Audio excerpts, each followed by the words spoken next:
औज़ुबिल्लाहिमिनश्शैतानिर्रजीम बिस्मिल्लाहिर्रहमानिर्रहीम। शुरू अल्लाह के नाम से जो बड़ा मेहरबान नहायत रहम करने वाला है। मोहतरम नाज़रीन, तमाम सुनने देखने वालों को अस्सलाम वालेकुम रहमतुल्लाहि व बरकातुहू कहती हूँ। मोहतरम नाज़रीन, आज माह रमज़ानुल मुबारक का बाबरकत दिन आ गया है। अल्लाह पाक के मुबारक इसम को एक चुटकी नमक पर पड़ते ही दौलत का सैलाब आ जाएगा। इतना पैसा आएगा कि मैं चैलेंज करती हूँ कि आप दौलत संभाल नहीं पाओगे। नाज़रीन, अल्लाह रब्बुल इज़्ज़त का लाख बार शुक्र है कि जिस रात गनी ने हमें माह रमज़ानुल मुबारक में आज का रोज़ा रखने की तौफीक अता फरमाई। वक़्त बड़ी तेज़ी के साथ गुज़र रहा है, वक़्त कम रह चुका है। तो मैं अपने तमाम नाज़रीन से, अपनी माँओं, बहनों, बेटियों से अपील करूँगी कि खुदा की कसम ये वो महीना है जिस महीने के अंदर मेरा रब दुनिया की हर चीज़ की तलब करता है।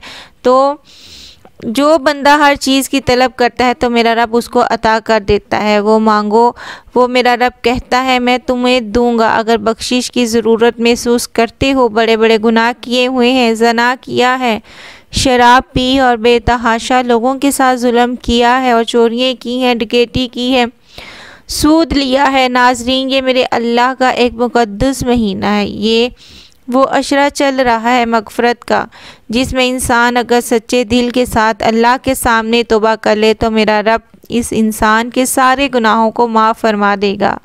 अगर ज़मीन से लेकर आसमान के दरमियान कितना खला है, अगर आपके इतने गुनाह हैं, तब भी मेरा अल्लाह आपको माफ़ कर देगा। मेरा रब गफूर रहीम है। मेरा रब खुद फरमाता है कि जिस इंसान की ज़िंदगी के अंदर रमज़ानुल मुबारक का मुक़द्दस महीना आए और वो मुझसे बख्शिश ना मांगे और अपने गुनाहों को ना बख्शवाए, वो हलाक हो जाए। देखो मेरे अल्लाह ने कितनी अच्छी बात की है कि तुम जितने मर्ज़ी गुनाह करो लेकिन तुम मुझसे माफ़ी मांगो, मैं तुम्हारे गुनाहों को माफ़ कर दूँगा। और अल्लाह से रिज़्क हासिल अगर तुम करना चाहते हैं तो अल्लाह ताला तुम्हें रिज़्क देगा। अल्लाह ताला के सामने झुक कर, रो कर, गिड़गिड़ा कर अल्लाह से माफ़ी मांग लेगा तो कितना ही खुश नसीब है वो इंसान जो इन रमज़ान के महीने में अपने रब को राज़ी कर लेगा।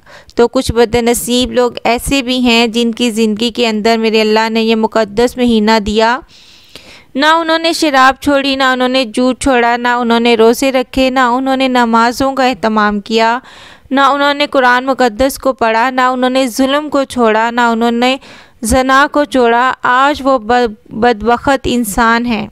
खुदा की कसम, इस दुनिया के अंदर भी अपनी मौत को देखेंगे, अपने आप को जलील होते हुए देखेंगे। नाज़रीन, मरने के बाद तो पता बाद में चलेगा। ये दुनिया जो है मरने से पहले आपको पता चला देगी कि ज़लालत किसको कहते हैं, जहन्नुम किसको कहते हैं, तकलीफ़ किसको कहते हैं, परेशानियाँ किसको कहते हैं, तकलीफ़ें किसको कहते हैं। जो इंसान मेरे अल्लाह का खौफ दिल में नहीं रखता और गुनाहों पर गुनाह करता चला जाता है तो वो इस दुनिया के अंदर जलील होकर मरेगा, खुश होकर नहीं जाएगा। तो नाज़रीन, जिसने मेरे अल्लाह को मना लिया, हज़रत मोहम्मद सल्लल्लाहु अलैहि वसल्लम की तबाह कर ली, तो इस दुनिया के अंदर जब वो मरेगा तो इसकी रूह ऐसे परवास करेगी जैसे एक मक्खन से बाल निकाला जाता है, पता भी नहीं चलेगा। बड़ी पुरसुकून इसकी मौत आएगी और पुरसुकून ज़िंदगी होगी इसकी। तो इसलिए नाज़रीन, आप अपने आप को रिकवर करने की कोशिश करें। आपके ज़मीर को जोड़ने का सिर्फ मुक़द्दस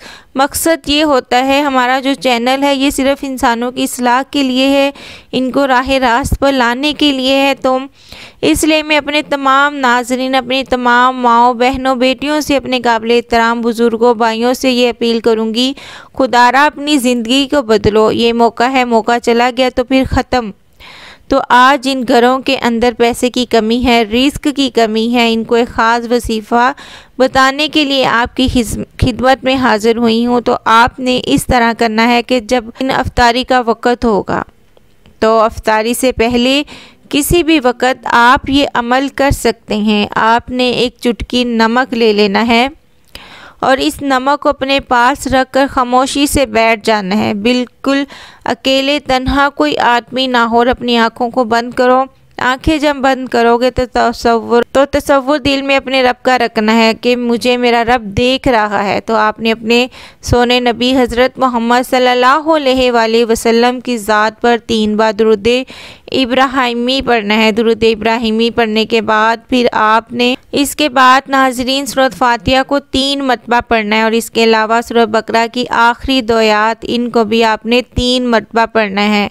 और आखिर में अल्लाह का एक ज़ाती नाम है या रज़्ज़ाक़ु, इसको आपने 33 मरतबा पढ़ कर फिर आखिर में फिर आपने दुरूद शरीफ पढ़ना है और चुटकी भर नमक पर दम कर देना है। तो नाज़रीन, नमक जब आप आटा गूंथती हैं तो इस आटे के अंदर शामिल कर आपने रोटियां पका लेनी है। जब सब घर वाले वो रोटियां खाएंगे, जो इंसान इस रोटी को खाएगा, इस रोटी के अंदर इतनी ताकत आ जाएगी कि अल्लाह ताला की तरफ से रहमतें और बरकतें आ जाएंगी। इंसान के वजूद के अंदर ये खाना जब जाएगा तो मेरा रब आपके जिस्म के अंदर बेसुकूनी ख़त्म कर देगा, बीमारियों को ख़त्म कर देगा और किसी तरह का अगर आप पर जादू है वो जादू का असर ख़त्म हो जाएगा। इसके अलावा कोई आपको नज़र वगैरह या बच्चे को नज़र लगी हुई है या किसी बंदे को नज़र हो, वो भी ख़त्म हो जाएगी। और ये नमक का कमाल मेरे रब की जानिब से इतना ताकतवर हो जाएगा कि आपके घर के अंदर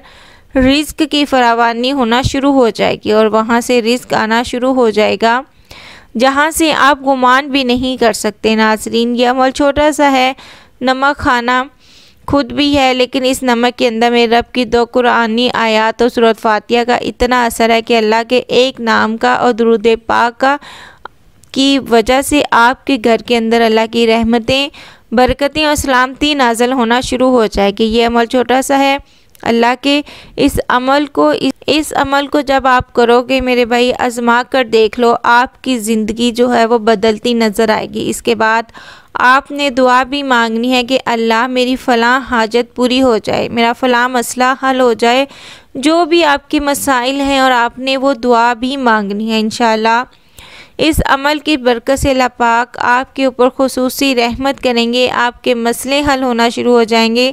लेकिन आपने दुआ में ये भी मांगना है, ये इसका हिस्सा है कि इसके बाद इजाज़त आम है, कोई भी मेरा बहन भाई बेटी इस अमल को कर सकती है, इसमें कोई पाबंदी नहीं है। तो मेरे प्यारे दोस्तों, मैं उम्मीद करती हूँ आपको आज की वीडियो पसंद आई होगी। अगली वीडियो तक के लिए मुझे इजाज़त दीजिए। अपना बहुत सा ख्याल रखिएगा। अल्लाह हाफिज़।